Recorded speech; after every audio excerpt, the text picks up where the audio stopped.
Terima kasih, selamat datang di Kota Bandung. Saya kira nanti kita akan berdialog tentang ekonomi kreatif ya. Kurang lebih seperti itu. Kami sangat senang kedatangan Bapak Ibu. Mungkin saya brief sedikit tentang Bandung. Kota yang memang secara sejarah, Pak, saya mulai dari sejarah, tidak ada referensi budaya, Pak. Jadi bukan kayak Jogja yang ada kerajaan Mataram, bukan kayak Bali yang Hindunya begitu kental. Bandung ini datang dari ruang kosong. Jadi budaya terdekat itu Dayakolot, itu di kabupaten, sering banjir itu. Karena Dendles dulu bikin Grote Fosweg, jalan ajar Panarukan, lewat situ akhirnya sejarah menghadirkan sebuah metropolitan. Jadi revolusi pertamanya itu datang dari revolusi infrastruktur, maka jadi ramai. Yang kedua, revolusinya itu ada jalur kereta dari Jakarta ke Bandung, maka jadi kota Plesir, kota Paris Van Java, dan lain sebagainya. Revolusi ketiga itu jalan tol Cipularang, yang dulu ke Bandung harus lewat Puncak dan sebagainya, tiba-tiba 2,5 jam sekarang. Nah, masing-masing revolusi itu melahirkan dampak baik positif maupun negatif. Nah, yang pertama, menurut catatan sejarah, orang menyukai Bandung itu dari dulu sampai sekarang dan tetap bertahan. Faktanya itu faktor cuaca. Karena cuacanya dingin seperti ini, sehingga orang nyaman melakukan aktivitas apa saja. Belajar nyaman, jalan-jalan nyaman, dan lain sebagainya. Jadi faktor orang menyukai Bandung nomor satu selalu faktor cuaca. Karena cuacanya dingin, melahirkan sebuah budaya kontemplatif. Jadi mikir di Bandung tuh lebih khusyuk ya gitu. Jadi kalau bikin lagu juga lebih banyak karena merenungnya maksimal gitu ya. Nah, itulah kenapa Bandung budayawan-budayawan sangat banyak. Itu karena faktor itu. Faktor kedua adalah Bandung ini sudah kosmopolitan dari dulunya. Jadi percampuran nilai-nilai itu begitu mudahnya datang ke Bandung. Makanya di Bandung yang beken-beken itu biasanya artis-artis kontemporer. Sita Jojo joget-joget di karaoke, jadi ini juga anak muda 7 orang kelimpangan di lantai jadi smash gitu ya, dan seterusnya. Jadi selalu kreativitas Bandung berhubungan dengan kekontemporeran. Apa itu Bandung?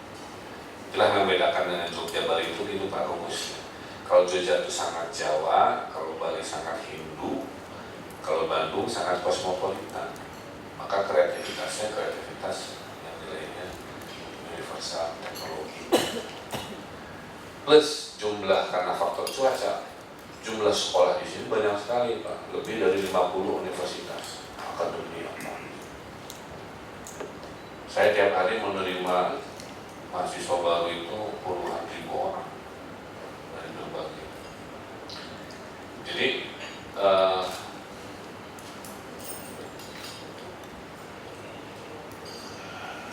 yang halaman 15. Nah, kira-kira begini Pak Rumus. Ada akademi, ada sekolah. Plus 60% di bawah 40 tahun. Jadi ini kan kota yang mayoritasnya anak muda. Karena mayoritasnya anak muda, hobi anak muda itu kelebihan waktu. Makanya begadangnya banyak, makanya tempat nongkrongnya banyak. Itu rumusnya begitu. Majalah Rolling Stone pernah bikin survei, kenapa orang Bandung kreatif? Jawabannya hasil survei adalah karena banyak nongkrong. Dari banyak pertemuan, kita ada percakapan. Dari banyak percakapan terjadi adu gagasan. Dari adu gagasan yang menang lahirlah jadi band, jadi bisnis, jadi komunitas, jadi gerakan. Ya rumusnya sederhana. Saya jadi wali kota, saya perbanyak ruang-ruang nongkrong yang positif. Tahun ini kita akan groundbreaking 6 lantai Creative Center. Creative Center itu sebuah gedung. Di situ ada ruang berkegiatan 24 jam, ada toko desain, produk-produk Bandung dijual di sana, ada library kreatif, ya, ada bioskop buat menampilkan karya, ada studio musik, studio tali, studio patung, studio keramik, segala jenis kreativitas kita. Ini kurang lebih 50 miliar saya alokasikan, mudah-mudahan jadi tahun depan kalau tidak ada halang. Karena rumus tadi, semakin banyak ruang-ruang seperti ini, semakin terjadi percampuran. Yang menarik itu, ini tidak homogen Pak. Anak metal, musik ketemu dengan anak desain grafis bersatu bikin kaos, dipakai waktu dia kembali jadi bisnis. Anak interior ketemu desain produk, jadi bikin produk-produk dari keramik dan seterusnya untuk hotel-hotel. Jadi saya percaya dengan letupan-letupan yang datang dari energi anak muda yang bertemu di ruang. Enggak dimengerti lah gitu ya. Nunggu saya jadi wali kota baru yang dulu saya protes saya bikin sekarang. Karena Thailand udah lebih maju. Saya datang ke sebuah kampung di Thailand. Kenapa produknya keren? Saya bilang, oh Mr. Mayor, karena desainernya bukan seorang kampung itu. Desainernya anak Bangkok, orang kota yang dia tahu selera dunia. Tapi produksinya di kampung kumuh. Sehingga ekonomi si kampung miskin itu naik, produknya ikuti selera pasar, matching Bu. Kalau di Indonesia kadang-kadang si warga itu sudah dia memproduksi misalkan dari bekas bungkus kopi, dari sejadah, dari tas, terus dia ikutan berimajinasi, padahal dia tidak mengerti selera pasar. Akibatnya apa? Produksinya ada tapi tetap nggak laku. Karena dalam rumus segitiga ekonomi kreatif Pak, harus ada produksi, harus ada imajinasi, harus ada ekonomi. Nah, mudah-mudahan di Indonesia dengan rumus segitiga ekonomi, imajinasi, produksi, itulah menurut saya ekonomi kreatif kita bisa punya nilai tambah. Kalau tidak Pak, kayak pelukis di Braga, dia bisa berimajinasi, nggak ngerti ekonomi, jadi apa yang terjadi? Lukisannya dijejer di pinggir jalan. They don't know how to sell, gitu. Tapi kan kreatif, Pak Buan. Nah, karena rumus segitiga ini akan ketemu. Nah, di Bandung sekarang nanti saya rumuskan itu Pak. Saya kumpulin ahli-ahli desain, nanti akan deklarasi bulan depan. Tugas kamu saya bilang membantu orang Bandung membuat desain yang keren, tapi produksinya di kampung-kampung kantong miskin di Bandung. Karena saya masih ada 60.000 keluarga miskin. Tinggal ekonominya saya ajak Hidmi sama Kadin, kamu yang jualan. Si anak desain nggak bantu jualan, dia fokus ngehayal aja, menggambar. Yang kamu pastikan dia laku di pasaran pariwisata kota Bandung yang perputaran uangnya 6 triliun Pak setahun. Dan tulis kami 6 juta, spendingnya 1 juta. Mudah-mudahan Pak, kalau Bapak kembali lagi rada-rada setahun dari sekarang, saya bisa perlihatkan teori itu. Produksinya di kampung-kampung ini, perangkat belajarnya, yang desain itu, anak-anak kreatif saya kumpulkan. Ya. Ekonomi yang tidak dipahami oleh perbankan. Facebook Pak ya. Facebook itu kan ekonomi kreatif, dari gagasan bagaimana mengkonek. Kan nggak punya kapital Pak si Mark Zuckerberg itu. Jadi si Mark Zuckerberg itu kalau bawa gagasan Facebook ke bank di Indonesia gitu, Pak saya mau punya bisnis namanya Facebook, sosial media, mau diberi duit gitu, akan dikasih kredit. Pertama ini bisnis apa, kedua pasti ditanya kamu punya kambing nggak buat kolateral, punya tanah buat jadi jaminan atau motor atau STNK, masih begitu. Tapi di Amerika sudah hafal karena ada venture capital yang memperbankan yang bisa ikut invest, memahami risiko. Nah, kalau itu sudah lahir si ekologi venture capital, saya yakin kalau urusan imajinasi kita nggak kalah. Kalau urusan produksi kita juga nggak kalah. Nah, kelemahan kita adalah di sisi ketiga, sisi yang terakhir, ekonomi yang terjadi adalah orang kreatif di Indonesia banyak, kreasi pelukis, tapi tidak sejahtera karena tidak terang. Dari sisi ekonomi lah negara berperan. Saya launching kemarin 2 minggu lalu namanya Kredit Melati. Melati itu singkatan melawan rentenir. Karena kalau di Bandung bikin program harus pakai singkatan. Saya kasih dari 500.000 sampai 30 juta tanpa bunga, ya, karena kami ingin melawan rentenir. Tapi ada uang administrasi tapi bukan bunga. Ini akan menjadi cara kami memotivasi anak-anak muda ini supaya jadi entrepreneur. Karena negeri Jepang itu entrepreneurnya 10%, kita mencapai 3% aja belum nyampe. Jadi instrumen ini saya siapkan, instrumen gedung kreatif supaya kulturnya itu lahir. Kemudian One Village buat produk, kampung miskin sebagai produksi. Terakhir tempat jualannya, semua pasar di Bandung akan saya rubah jadi pasar tematik, Pak. Ada 12 lokasi. Pasar batik, pasar sepatu, pasar HP, pasar burung, pasar ikat, pasar batu akik, dan seterusnya. Nah, mudah-mudahan saya mohon doanya juga dan dukungannya dari DPD.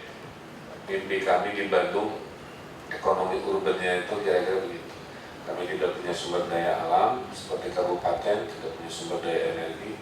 Modal kami kayak Singapura cuma modal orang-orang. Jadi saya sedang mengelola. Mungkin pengantarnya itu, Pak. Ini Kepala Dinas Pariwisata saya, bagian ekonomi, anak-anak muda yang membantu kami mewujudkan mimpi. Terima kasih. Pengantarnya itu mungkin. Assalamualaikum warahmatullahi wabarakatuh.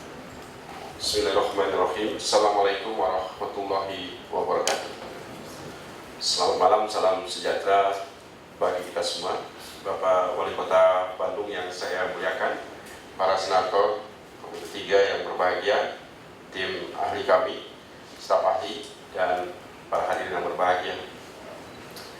Alhamdulillah wa syukurillah, kami bersyukur atas pertemuan ini dan kami berterima kasih kepada Bapak Wali Kota Bandung atas kesibukan dan kepadatan menerima tamu ini dapat menerima kami yang saya kira schedule kami pun termasuk mendadak dalam prosedur kerasi. Susah juga untuk mencoba katakanlah tanda kutip melawan pemikiran Pak Wali karena sudah meloncat begitu jauh. Cuman saya supaya tidak kalah saya pakai pantun saja lah Pak.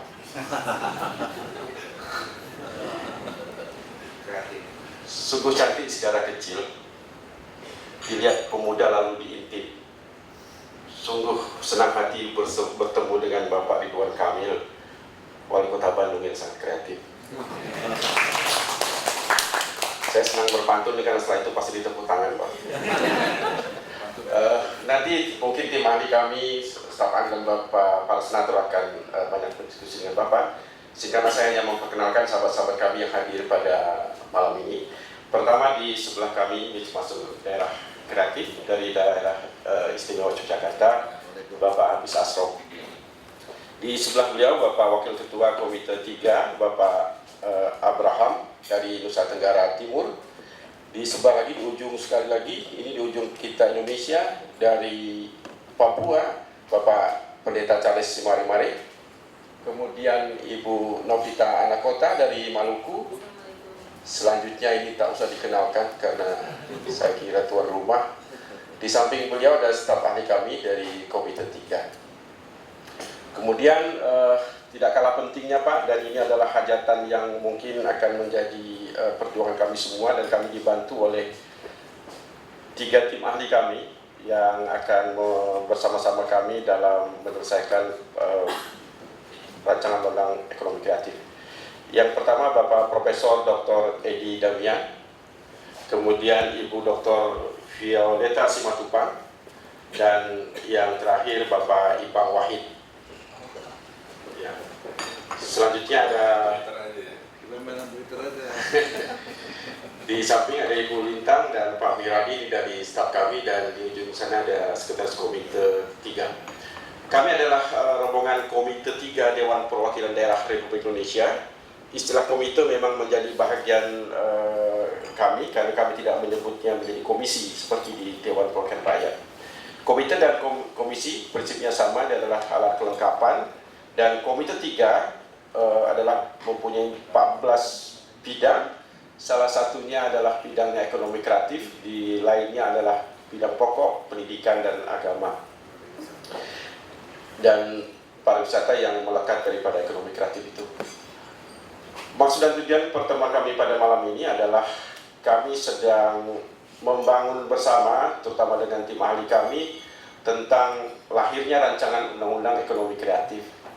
Sehingga apa yang Bapak Wali Kota sampaikan tadi, kami menginginkan semuanya mempunyai dasar hukum yang kuat, dan tentu saja para pelaku ekonomi kreatif merasa dilindungi, dan juga pemerintah seperti yang Bapak Wali Kota katakan hadir di tengah-tengah pelaku ekonomi kreatif. Negara hadir untuk membangun ekonomi kreatif itu. Saya kira Komite 3 berkomitmen, dan hari ini kami sengaja menghadirkan tim ahli kami untuk berdiskusi dengan Bapak di samping kawan-kawan para senator untuk mendapat masukan yang banyak untuk bersama-sama melahirkan rancangan undang-undang ekonomi kreatif yang memang mampu setidaknya menjawab tantangan-tantangan yang akan kita lalui bersama bagi pembangunan ekonomi kreatif tersebut. Demikian pengantar saya, Pak. Kalau saya banyak bicara mungkin saya khawatir saya jadi tim ahlinya nanti. Saya sendiri Hardi Slamet dari Provinsi Kepulauan Riau. Ya. Oleh karena itu mungkin setelah ini sesinya adalah kami memohon dari tim ahli memberikan berbagai pandangan, apalagi tadi Bapak Wali Kota sudah menyampaikan pemikiran-pemikiran beliau. Setelah itu mungkin kami meminta juga tanggapan para senator untuk 1-2 orang memberikan pandangannya bagi masukan kita semua dalam menyelesaikan tugas kita tentang persiapan rancangan undang-undang ekonomi kreatif. Izinkan saya untuk meneruskan kepada sahabat-sahabat kami dari tim ahli. Dipersilakan, Prof. Ya, jadi kita sudah cukup lama mengenal Wali Kota kita yang kita banggakan. Sebab saya juga lebih dari separuh hidup saya ada berada di Bandung. Jadi saya benar-benar mengenal apa itu Bandung, isinya, dan juga ide-ide kreatif dari Pak Wali Kota. Pak Wali, saya sangat tertarik dengan teori segitiga yang dikemukakan oleh Pak Wali tadi. Teori ini akan saya serap dan coba nantinya di dalam suatu rancangan undang-undang yang sedang kita rumuskan dan akan kita kulkan pada rencananya. RUU ini sudah terumus pada akhir Oktober yang dan tahun ini juga yang akan datang. Jadi apa yang tadi sudah dikemukakan oleh Pak Wali itu sangat baik sekali, bahan-bahan yang dapat kami terima, dan untuk hari-hari yang akan mendatang saya kira untuk deepening the teori tadi itu mungkin saya akan banyak berbicara, minta waktu dari Pak Wali untuk sekedar membicarakannya lebih lanjut agar supaya kita lebih banyak mengetahui dan memahami apa sebenarnya yang dimaksudkan dengan tiga teori yang disebutkan tadi. Ini sangat berharga bagi kita, dan nanti kita akan bandingkan terlebih dahulu dengan masukan-masukan yang akan kita peroleh dari kunjungan-kunjungan kerja kita ke beberapa daerah di seluruh Indonesia. Jadi teori ini akan menjadikan suatu landasan bagi kita untuk mendapat merumuskan suatu undang-undang ekonomi kreatif yang dapat memajukan dan melindungi apa yang secara yuridis dapat kita lindungi dari apa yang dinamakan ekonomi kreatif. Jadi hal-hal yang tadi dikemukakan oleh Pak Wali sebagai masukan kepada kita itu sangat kita apresiasi, dan untuk selanjutnya nanti kita akan eksplor lebih lanjut untuk kita serap di dalam suatu rumusan undang-undang untuk bisa lebih memajukan ekonomi kreatif tadi. Saya kira ini saja sambutan kembali dari saya kepada Pak Wali, dan mudah-mudahan apa yang kita rencanakan akan dapat kita laksanakan sebaik mungkin. Terima kasih. Izinkan Pak Wali, saya juga untuk meneruskan kepada teman-teman kami dan atau dari tim ahli lain. Ada silakan, Dr. Violeta, dipersilakan. Selamat malam Pak Kang Emil. Pertanyaan saya ada 5. Dirapel Pak. Pertama-tama mengenai nomenklatur Pak Kang Emil. Kita sama-sama mengetahui mengenai sejarah ekonomi kreatif bisa ditempelkan ujuk-ujuk kepada kepariwisataan. Yaitu ketika Ibu Mari Eka Pangestu menjadi Menteri Pariwisata dan Ekonomi Kreatif, yang pada saat terjadinya pendampingan itu tidak dilandasi dengan kebijakan atau filosofi yang kuat. Ketika sekarang dipisah, Kang Emil, pariwisata sendiri dan ekonomi kreatif sendiri, kira-kira kesulitan selain nomenklaturnya, kira-kira Bapak sebagai birokrat di sini, kesulitan-kesulitan apa yang dihadapi di lapangan, terutama dengan terpisahnya kepariwisataan dan ekonomi kreatif? Itu pertanyaan saya yang pertama. Dan yang kedua, masih terkait erat dengan pertanyaan pertama, apakah Kang Emil sebagai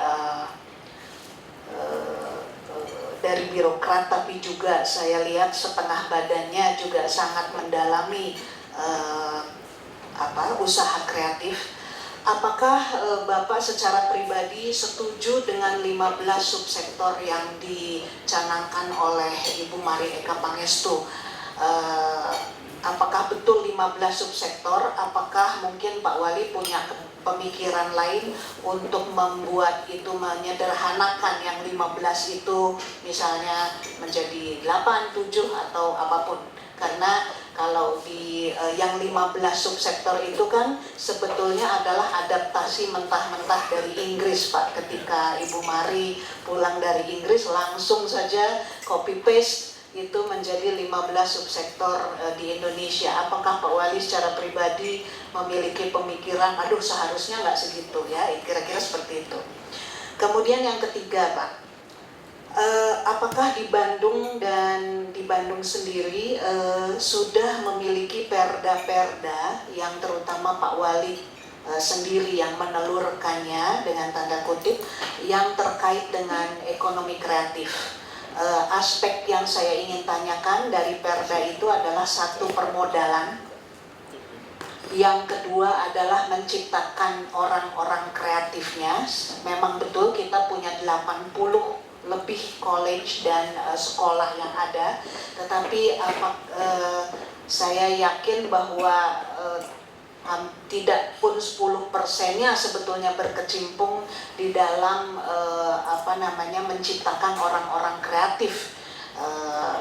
Pak Wali mengatakan tadi bahwa alam lah dan beberapa revolusi ini sebetulnya yang menciptakan orang kreatif. Itu kan sekarang. Kalau untuk menciptakan generasi yang akan datang, apakah sudah ada pemikiran Pak Wali mengenai institusi, sekolah, kursus atau apapun itu yang ibaratnya adalah pendidikan orang kreatif? Dan yang terakhir adalah mengenai pemasarannya. Jadi how to market the ekonomi kreatif, bukan saja secara di dalam kota Bandung sendiri yang notabene memang dikunjungi oleh banyak sekali turis, tetapi justru membawa ekonomi kreatif ini keluar. Dan yang terakhir, saya tertarik dengan tadi Kang Emil mengenai kredit melati.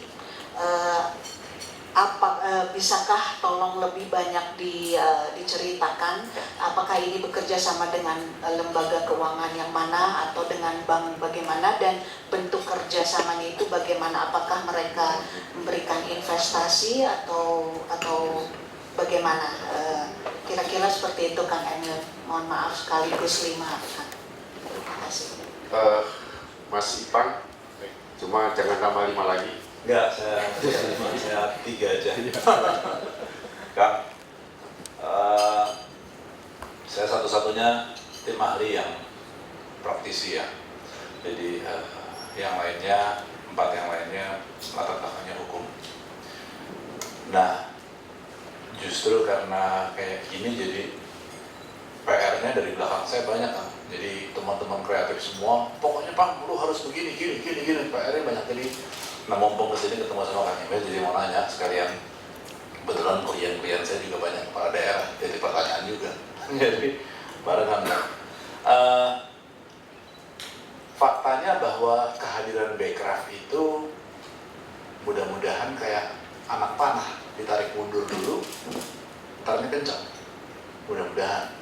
Kenapa mundur? Karena Kang Triawan juga nggak bisa apa-ngapain, lawang pegawainya cuma berdua, dia sama sekretarisnya. Itu fakta.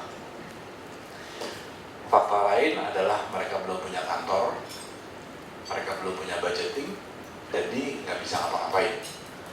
Alih-alih mau cepet, wah begitulah. Jadi kekhawatiran terbesar ini adalah justru malah mundur. Nggak ada hubungannya sama almarhum Kang Didi, tapi orang pada mau hubung-hubungkan, kita malah takutnya ke situ. Nah, kekhawatiran itu menjadi kuat karena tidak ada lembaga yang benar-benar memegang begitu melapor ke Kang Triawan, ya nggak bisa ngapa-ngapain juga karena dia belum punya instrumennya. Nah, pertanyaan saya adalah, belajar dari pengalaman pemimpin daerah ini, apalagi sebagai bukan birokrat. Nah, apa yang paling utama menurut Kang Emil harus dimasukkan ke dalam undang-undang ekonomi kreatif? Hal apa atau undang-undang bunyinya seperti apa yang memang konkret, yang bisa memboost pemerintah? Misalnya, kalau menurut saya, sudah langsung undang-undang itu berbunyi setiap provinsi wajib memiliki creative house misalnya, kayak yang tadi dimiliki gitu ya. Jadi semua 16 subsektor itu ada di dalam situ. Berikut pendampingan, berikut apa segala macam instrumennya biar keluarnya mudah. Kan artinya jelas. Saya lulusan IKJ, pada waktu dulu belajar film di IKJ, saya masuk 86, IKJ berdiri tahun 70. Sampai sekarang sekolah film di Indonesia juga nggak nambah-nambah. Kan menyedihkan gitu loh. Sementara negara lain sudah luar biasa banyaknya. Ekonomi kreatif, budgetingnya juga ya segitu-segitu. Begitu Kang Triawan dikasih 2 triliun, dia malah megap-megap, waduh banyak bener. Karena kan nggak punya instrumennya, terus bingung. Itu dia. Nah, bandingannya kalau sama Korea, yang 1% dari budget mereka, kalau budget mereka adalah 4.000-5.000 triliun, kan mereka dapat 50 triliun. Wah, luar biasa gitu. Nah, pertanyaannya tadi itu, yang pertama, bagaimana menurut kepala daerah undang-undang yang langsung bisa konkret dimasukkan tuh bunyinya atau wujudnya seperti apa? Apakah kayak gitu yang konkret bisa masuk biar langsung kepala daerah bertanggung jawab, paling tidak punya instrumen itu, karena sumber daya kita minim sekali di setiap daerah, luar biasa minimnya. Padahal potensinya nggak kalah. Saya tadi malam baru di-pad sama teman saya namanya Yan Gunawan. Dia bilang, tolong download mainan saya namanya Billionaire di apps. Alhamdulillah sekarang sudah masuk nomor 2 terbanyak di dunia yang nge-download free. Temen Kongo itu dulunya sudah pop quiz dulu, dia yang buat juga. Sekarang nomor 2 terbanyak di dunia di download di Amerika, di Jepang, dan di Eropa. Artinya potensinya gila.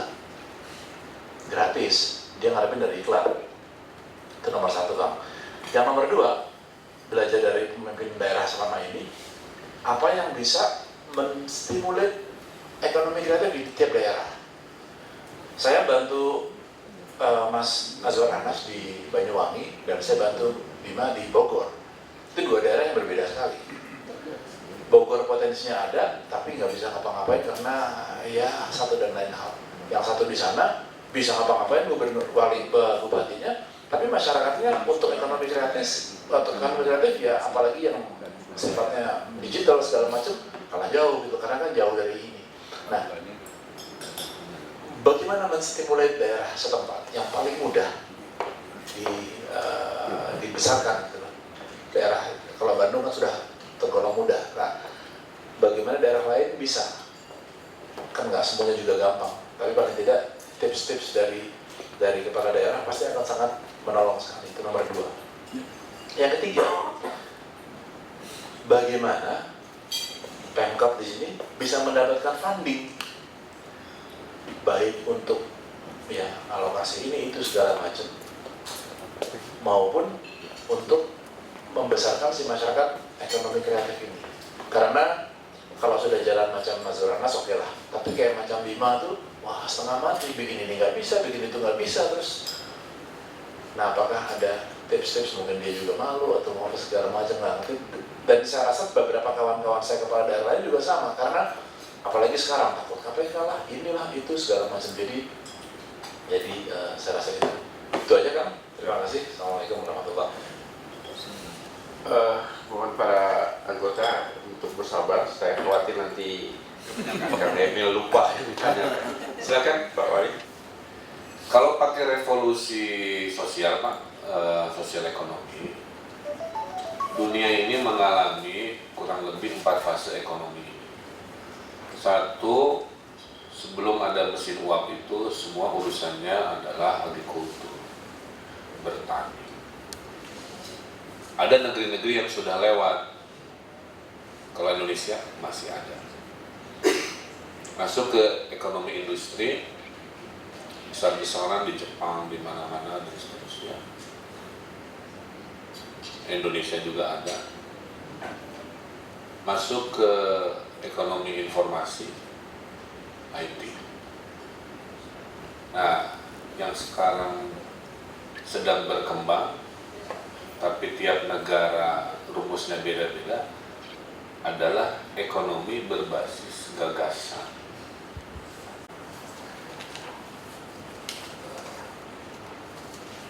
Coba lihat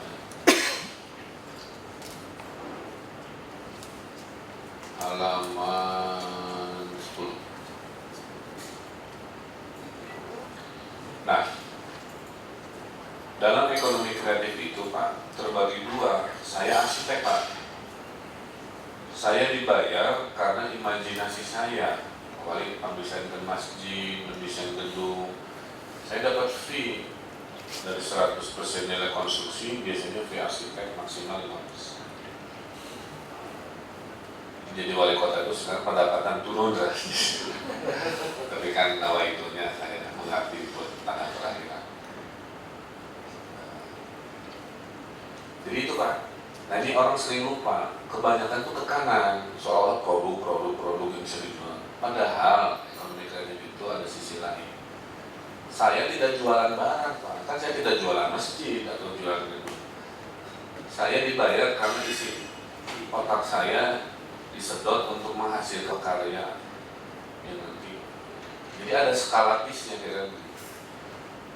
Nah jadi hati-hati, jangan mengeneralisasi ekonomi kreatif karena ada yang sifatnya produk, ada yang sifatnya jasa. Saya kelompok ekonomi kreatif di bidang jasa.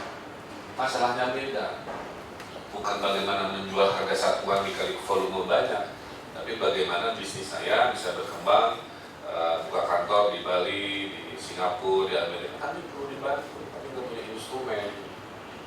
Nah, itu 2 hal yang berbeda. Kalau kelompok produk biasanya dia bikin sesuatu, dia butuh toko, dia butuh jual, dia butuh instrumen ekonomi untuk memperbanyak barangnya satu sedikit kecil, tapi kalau dikali banyak menghasilkan nilai ekonomi dari sesuatu. Nah itu dari sisi jenisnya. Nah, jadi ada pertanyaan masalah nomenklatur saya sudah jawab ya. Jadi jawabannya memang ini international convention bahasanya itu. Ada juga yang disebut kreatif industri, tapi ada yang mengkritik tidak semua kreativitas bisa diindustrikan, skalanya skala masif Pak. Ada kan yang istilahnya butik ya, limited edition gitu. Itu kan bukan industri, dia memproduksi painting, enggak.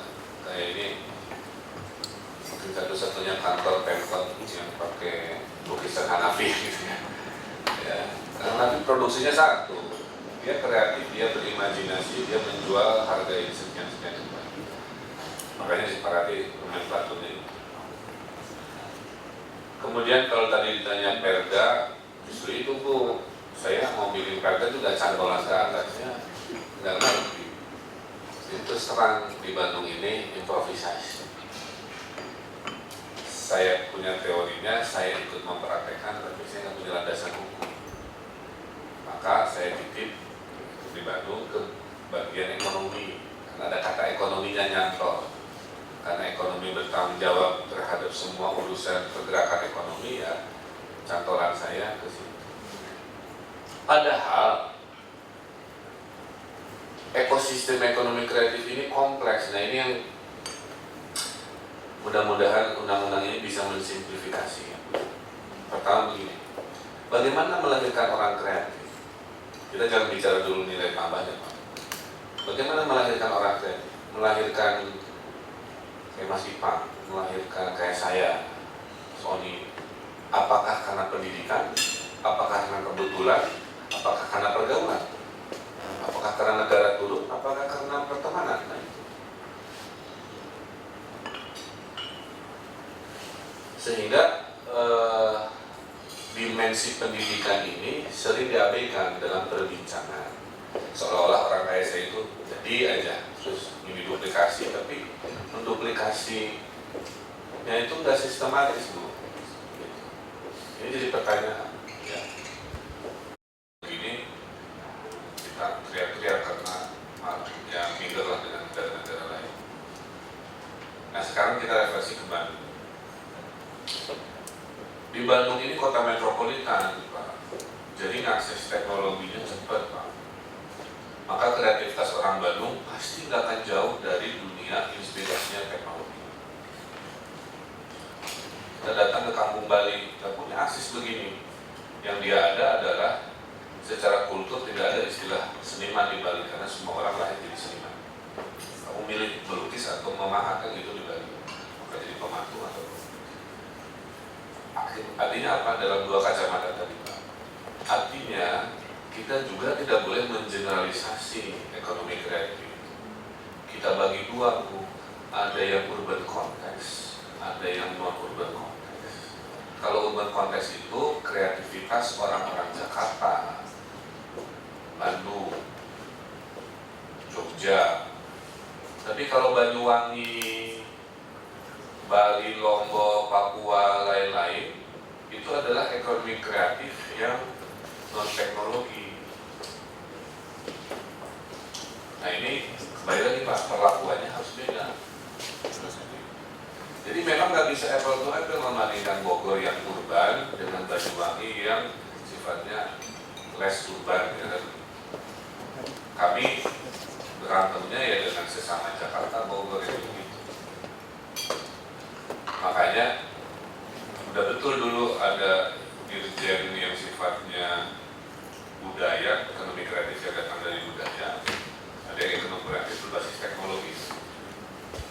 Kita itu belum kompak karena hari ini menunjukkan kita masih berdiskusi, ya, mencari bentuk kan, sesuatu yang terlambat tapi tidak ada kata telat daripada tidak. Karena negeri lain sudah duluan. Nah ini contohnya, coba tampilin slide-nya Singapura.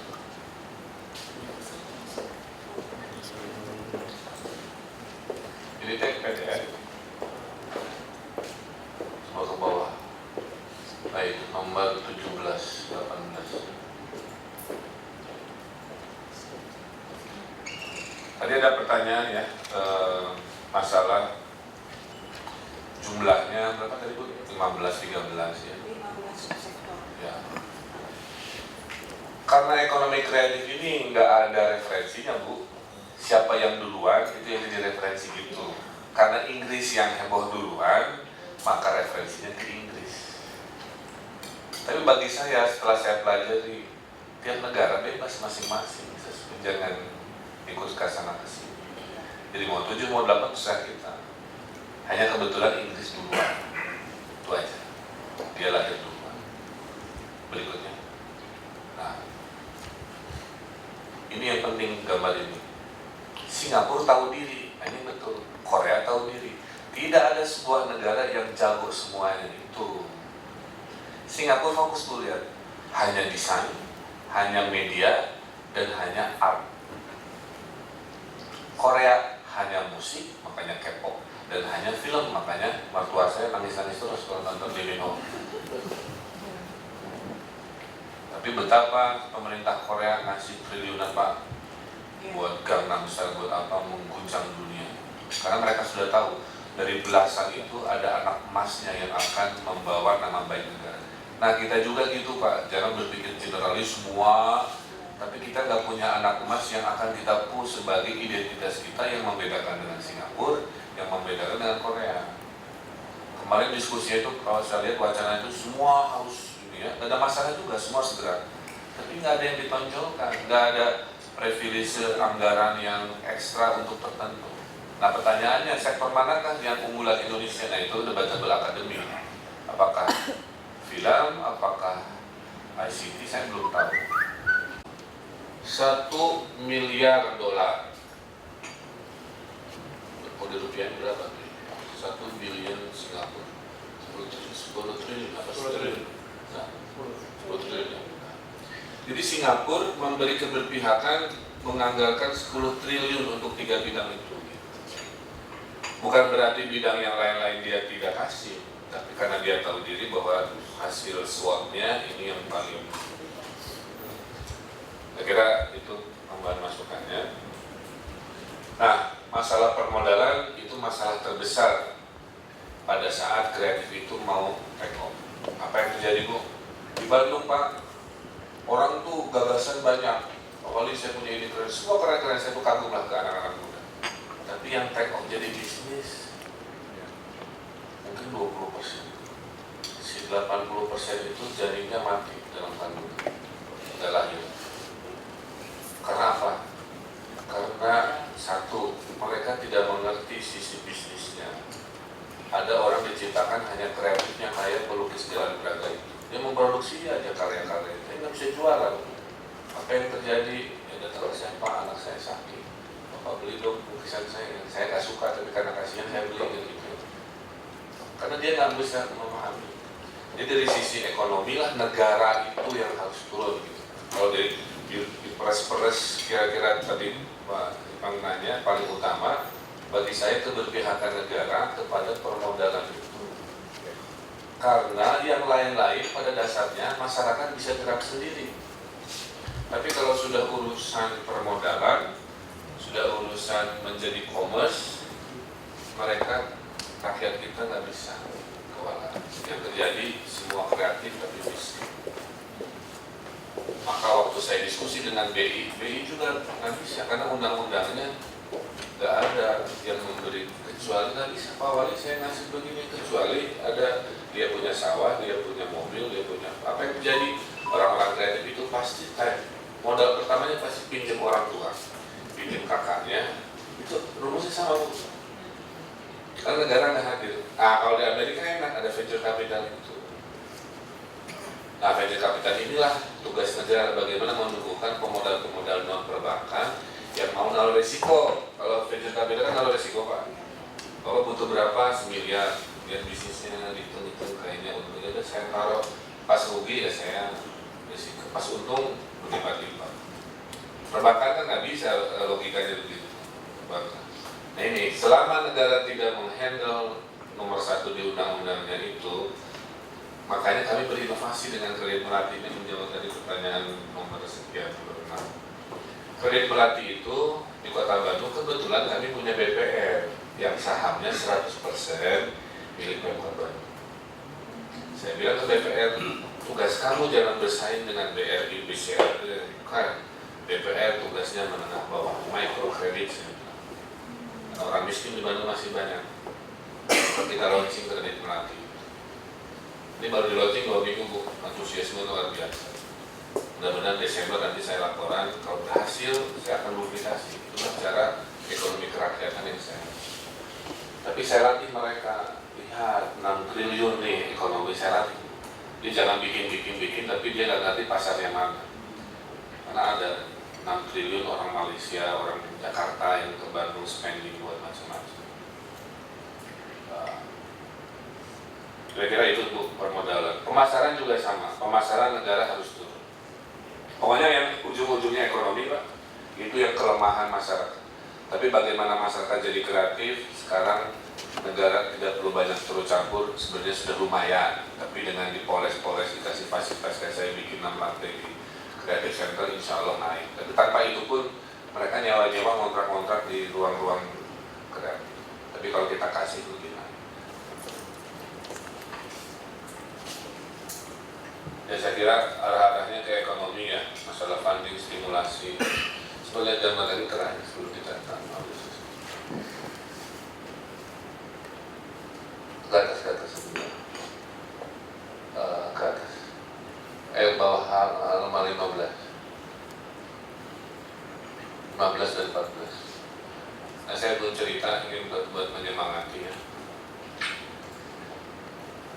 Ini yang saya kenapa nggak setuju mengekspor bahan mentah. Jadi bumi Indonesia itu dikeruk, diekspor, setelah jadi barang yang keren nilai tambahnya 1000% dijual lagi ke kita. Karena kita tidak punya ekologi yang mengolah si bahan mentah menjadi nilai tambah. Jadi kesedihan saya terhadap negeri ini itu, saya sebelum jadi wali kota 17 tahun keliling-keliling dunia, datang ke Cina, semua yang dilihat mata produk Cina Pak, dari HP, dari piring, dari apa. Saya ke Jerman, semua buatan Jerman, dari kayu. Saya ke Jepang sama, ke Korea juga sekarang begitu, semua buatan Korea. Pas ke Indonesia, HP Samsung, HP Kanada, HP Korea, ini impor. Kita barang, jadi kita bangsa besar tapi pengkonsumsi, bukan pemproduksi. Nah ini kalau negara bisa turun ya terhadap industri-industri strategis, mudah-mudahan belum terlambat Pak. Kita jangan besar populasi tapi pembeli, itu bukan pemproduksi. Karena Cina sudah swasta. Nah ini 4 contohnya sederhana. Kalau tidak pakai kreativitas, itu kursi dijualnya cuma 500.000. Tapi kalau dengan kreativitas, jadi benda di kanan, tidak dipakai bagus, dipakai juga bagus. Itu nilainya 10 juta, kira begitu. Sehingga pertanyaannya kan ada di yang tengah, bagaimana melahirkan, memperbanyak si kultur kreatif orang kreatif.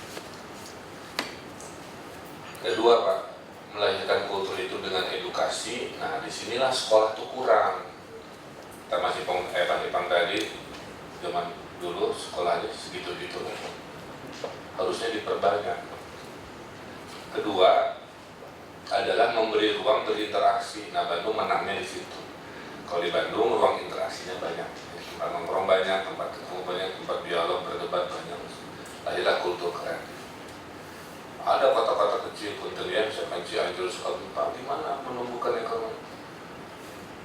Ya, pertama anak mudanya banyak enggak, kedua ada sekolah atau tidak, ya, tempat mendiskusikan. Kalau dua rumus itu enggak ada, susah.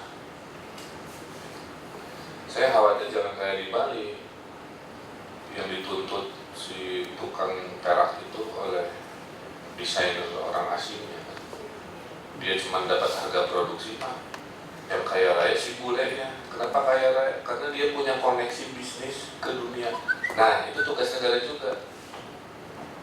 Bagaimana tugas negara menggantikan si bule yang di Bali itu, yang bilang ke pengrajin perak di Bali, kamu saya beli seharga yang wajar, negara membantu memasarkan di sebuah jaringannya.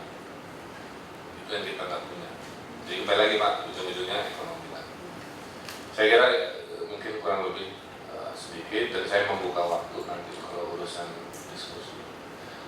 Saya senang Pak diskusi ini karena sebenarnya ini epicentrumnya yang selama ini hilang tuh.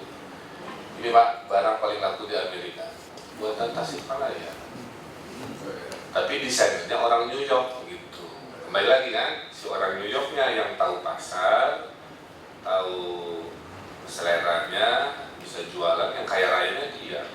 Ya Tasikmalaya juga lumayan, tapi dia kebagian produksinya seadanya. Nah kalau negara hadir punya sebuah sistem Jadi kesimpulannya itu dari 13 atau berapa nggak usah diperdebatkan Bu. Semua juga silahkan, tapi pilih yang Indonesia banget kira-kira yang bersaing dalam 20 ke depan kira-kira apa. Gitu Pak? Iya. Kembali. Saya kira 1-2 dari senator dipersilakan. Pak Abang, dipersilakan. Ya. Baik, terima kasih Kang Emil. Saya langsung saja bicara soal ekonomi kreatif. Sebelum Kang Emil jadi wali kota, sudah jadi tim ekonomi kreatif ya. Ya, saya ingin gali lebih dalam. Ini nanti kasusnya bersama seperti yang diceritakan Singapura tadi. Di Jogja, kami juga sudah sempat survei, maupun survei lah, studi banding untuk studi akademik ini. Ketemu sekolah STIMIK Amikom, ya Pak Hafiz ya. Di sana mahasiswanya 14.000. Ada sebagian mahasiswa mendesain animasi, film animasi, menghasilkan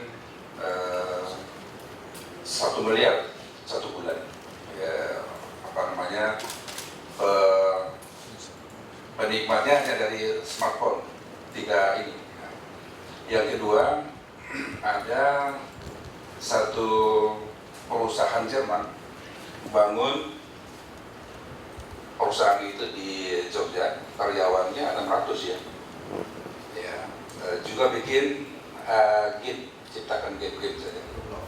Gameloft ya namanya ya, Gameloft. Dunia jualannya itu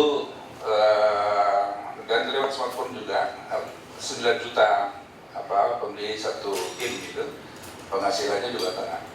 Nah ini undang-undang tentang ekonomi kreatif ini bisa juga tadi itu Jerman yang datang menggunakan bonus demografi pemuda-pemuda kita yang banyak ini, untungnya itu juga keluar kan, belanjanya juga langsung rekeningnya si Jerman gitu, seperti itu. Kita juga Kang Emil, nama Kang Emil ini sudah sama-sama di Indo dulu, kami sering tahu juga ya.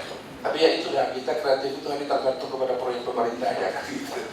Ya mungkin Kang Emil ini balik haluan sampai ke luar negeri ya, yang maka bisa pengalaman banyak. Tapi kalau di sini tergantung terus itu APBN, APBD, itulah nggak kreatif, nggak maju-maju itu. Sebagian kita kakinya ada di Hotel Perdeo juga gitu karena. Nah, yang mau saya tanyakan itu tadi pengalaman Kang Emil pribadi.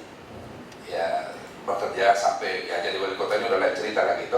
Tapi paling tidak dulu lebih banyak di situ bandingkan dengan negara Korea, Jepang, sama apalagi Thailand sudah lebih maju dari kita.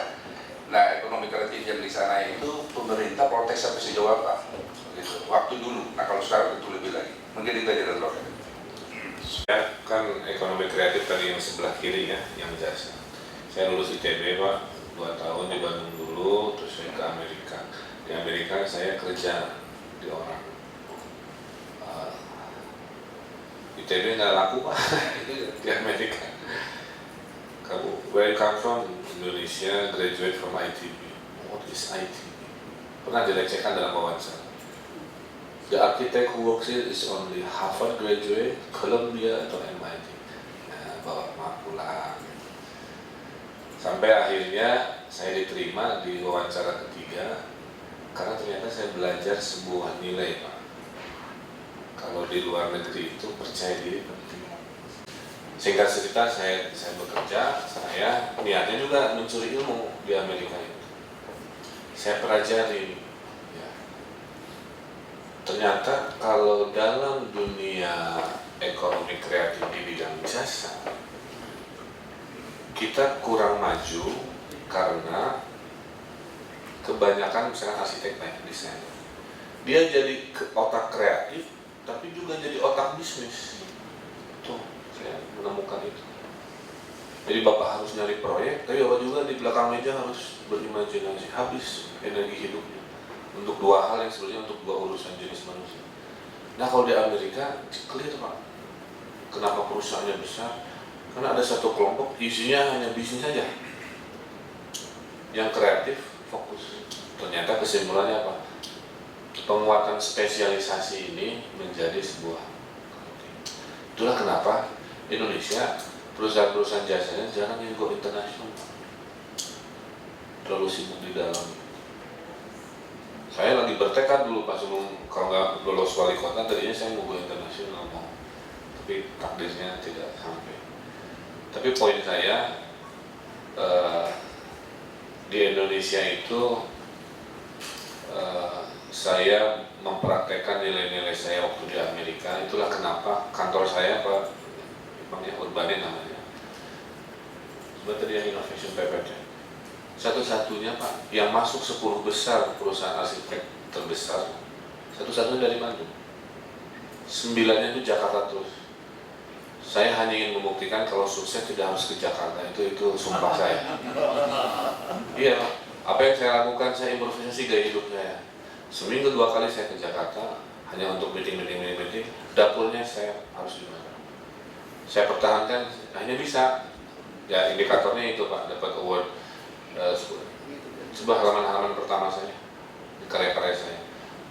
Nah ini sedikit saja.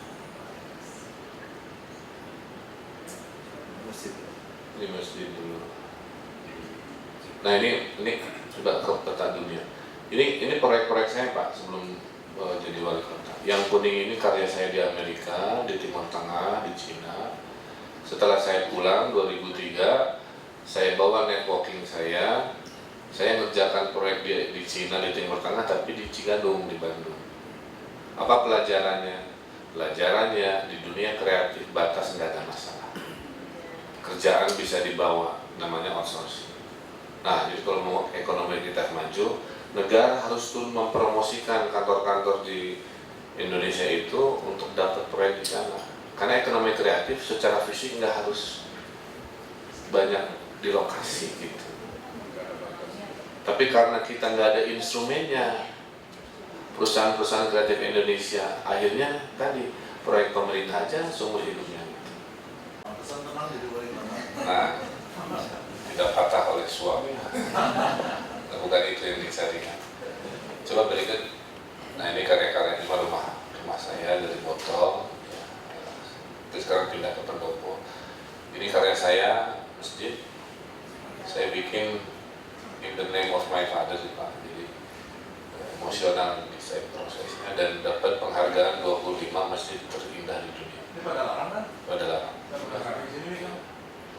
Nah kalau di dalam sholatnya seperti ini, saya buka mihrabnya ke gunung. Kalau asar backlight, jadi mau jenderal mau kopral.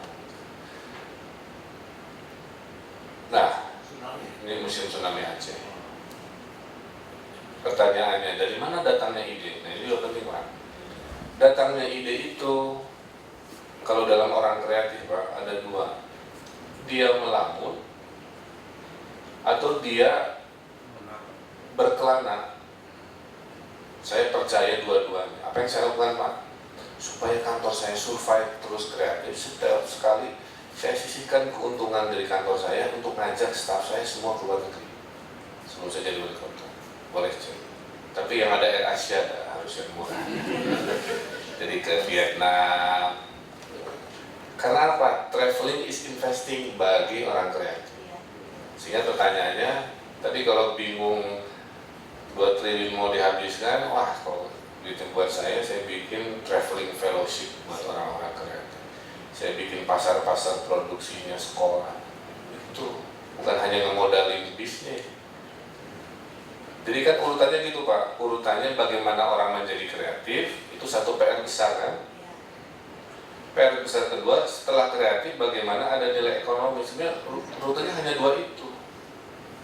Jangan berpikir kreatif tapi kita nggak memproduksi orang kreatif. Atau jangan hanya memproduksi orang kreatif tapi nggak memberikan nilai ekonomi. Nah kita itu menurut saya ada di yang pertama. Perasaan banyak orang kreatifnya, tapi nggak jadi nilai ekonomi gitu. Nah, Korea sama si Singapura itu sudah melewati fase itu. Dia gelontorkan yang tadi berapa 10 triliun kemana. Ke sisi ekonomi yang kami ini lemah. Coba kalau negara punya sistem sehingga semua kantor arsitek punya akses tadi ke proyek-proyek yang jumlahnya triliunan, sebenarnya kita punya akses. Jadi itu pengalaman saya Pak ya. Jadi kalau saya boleh mengusulkan untuk dunia kreatif saya adalah negara membukakan peta market, membuat kita percaya diri dengan sistemnya, kita go internasional. Nggak ada arsitek Indonesia yang terkenal banyak. Kebanyakan yang terkenal itu jagoan mendesain resort hotel, Popodanes gitu ya. Tapi yang high-tech Indonesia mah arsitek nggak. Itu mewakili yang dunia jasa kan. Jadi kesimpulannya Pak, malam ini adalah undang-undang sangat penting, bisa membawa lompatan bangsa ini.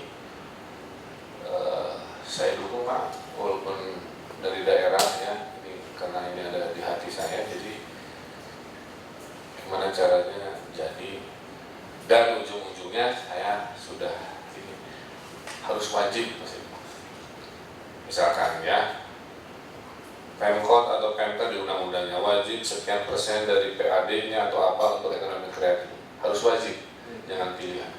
Kalau pilihan mereka yang masih bertanya-tanya ini apa, nggak akan jadi prioritas, nggak akan maju.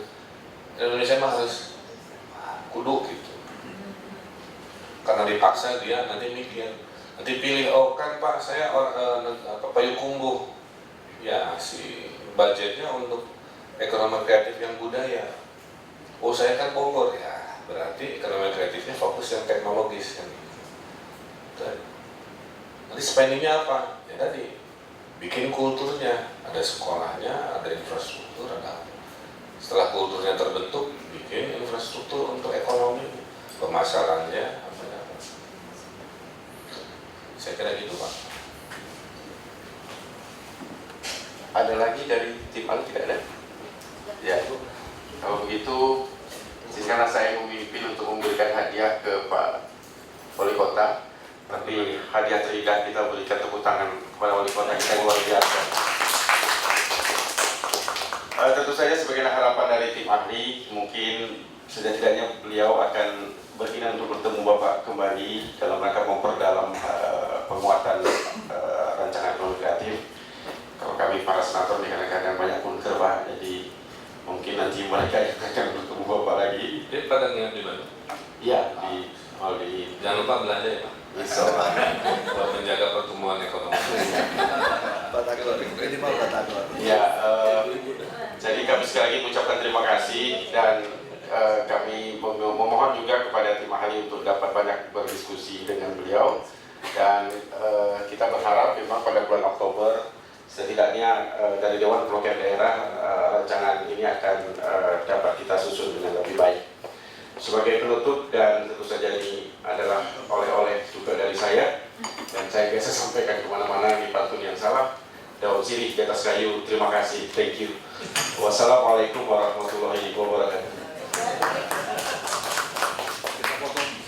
Oh ya Pak.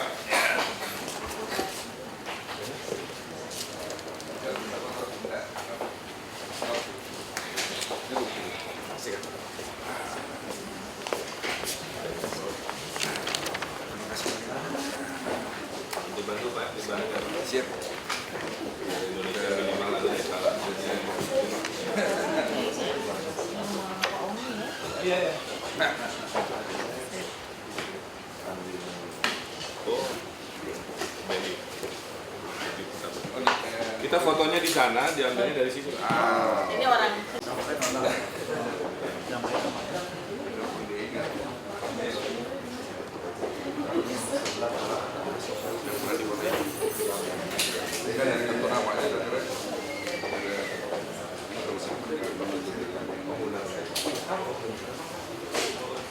Lukisannya masuk juga ya.